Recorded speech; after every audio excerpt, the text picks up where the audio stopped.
Iko mpango saa hii inaendelea pale bunge, ati timu ya Kenya Kwanza wanataka kuuza Kenya Pipeline Company. Hiyo ni ile mtambo inaleta mafuta kutoka kwa port mpaka Nairobi hii. This issue of Kenya Pipeline will bring a lot of excitement. Kenyans will buy in the IPO, but after the announcement of the financial results in February for the full year, the share company will collapse. Parliament was thrown into chaos on Thursday after legislators sharply clashed over the proposed sale of the Kenya Pipeline Company (KPC), one of the country's most strategic state-owned corporations. For this privatization is all crooked process, Honorable Speaker. All crooked, all skewed. You are told they're spending lawsuits amounting to 5.7 billion. Your guess is good as mine.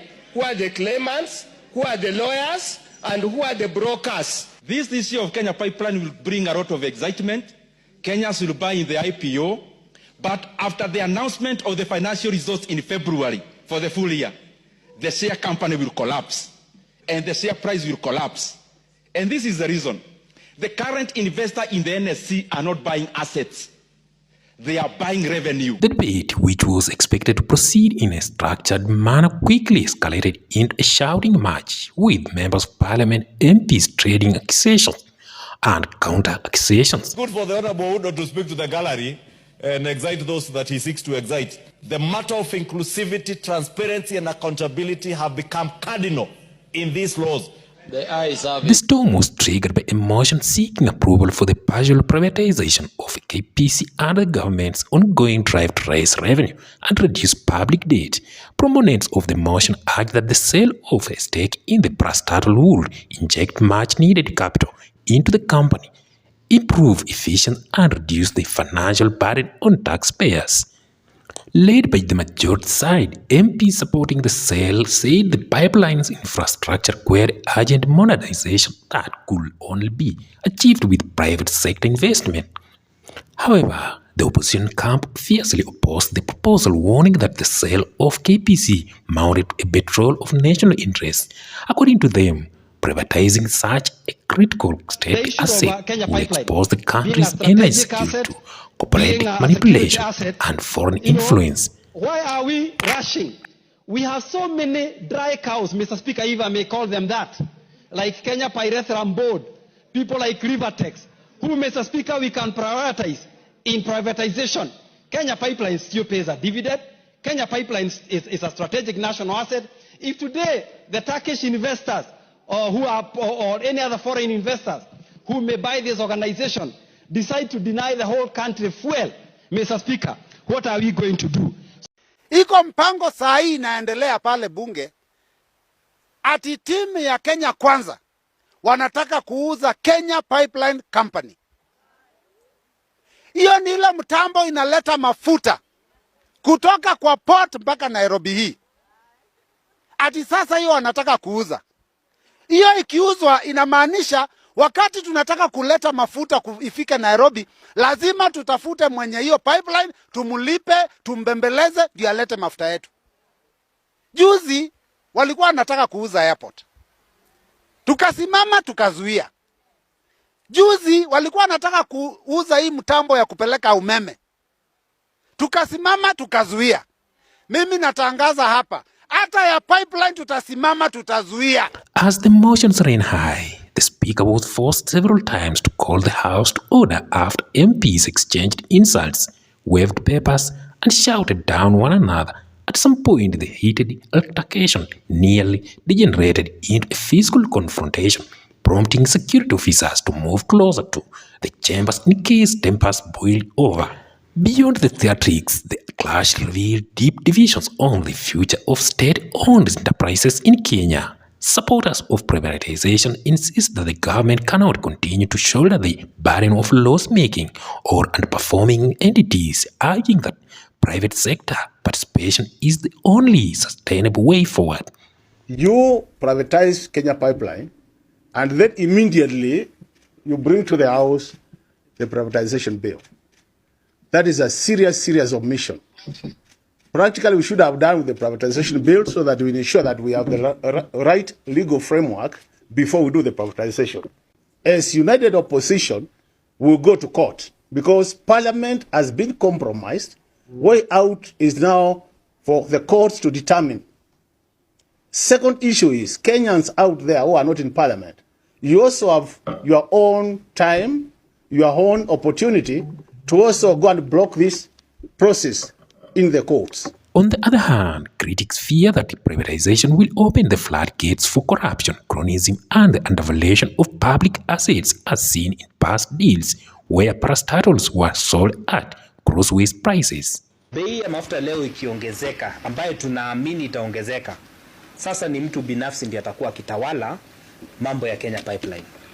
Hii ni ukora wa hali ya juu, ni mipango na mikakati ambayo William Ruto analeta ambaye ni ya kustaajabisha sana. The sale of Kenya Pipeline has been sneaked in today at 3 p.m. About 30 minutes after members were already in the chamber. And we are going to go to court as a royal opposition, the loyal opposition and the united opposition to make sure that Kenyans' assets are protected. Civil society groups and trade unions have also weighed in on the debate. They warn that if KPC is privatized, thousands of employees may lose their jobs while fuel price could rise sharply, hurting ordinary Kenyans. Meanwhile, energy sector experts are all divided, with some advocating for strategic partnership rather than outright sale, while others caution that KPC's strategy importance requires higher, tighter state control. We are now 52 years of age. We will be 52 on the 15th of September 2025. And our core mandate is to transport, store, and handle petroleum products using the pipeline. In a nutshell, we are the nerve center. We are the security of supply of petroleum products for the country as well as the region. On average, we transport close to about 10 billion liters.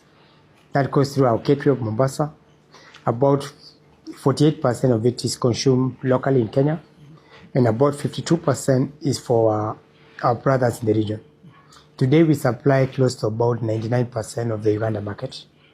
We supply about 70% of the South Sudan market. We supply close to about 75% of the Eastern DRC. We supply Rwanda. We supply Burundi and some parts of northern Tanzania. So really, we are regional player in terms of oil and gas.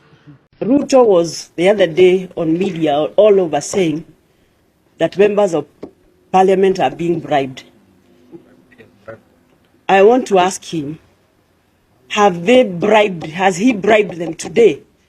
Because how do you give us an order in the morning? Since yesterday, we know what we are discussing, and then you sneak in something. It's so pathetic that this government has been captured by the executive and they are working for Ruto. They are not working for the people who have elected them. It's so sad. And then when we want to debate, you sit there, you put your card, you raise your hands, because even a chance to speak is so skewed. Because, of course, the speaker today is in the broad-based. If it is not him, it is Wetangula himself.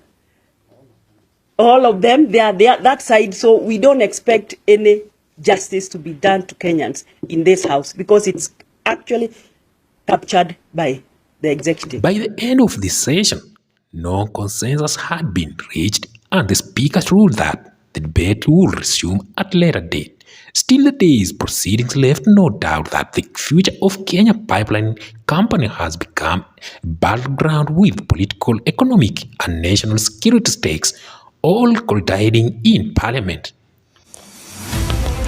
David Chams Media, platform for bold, really and eye-opening conversations. We are committed to bringing you raw and unfiltered content that captures the pulse of society. Whether it is breaking political updates, social movements, or community stories, we present the facts with clarity and passion. Our news segments are designed to keep you informed with accurate, timely, and critical analysis that cuts through the noise and hype. We ask the hard questions and go beyond headlines to explain what it means for you. David Chams Media, we stand for truth, courage, and connection. Our mission is to amplify voices, provoke thought, and build a community that listens, learns, and acts.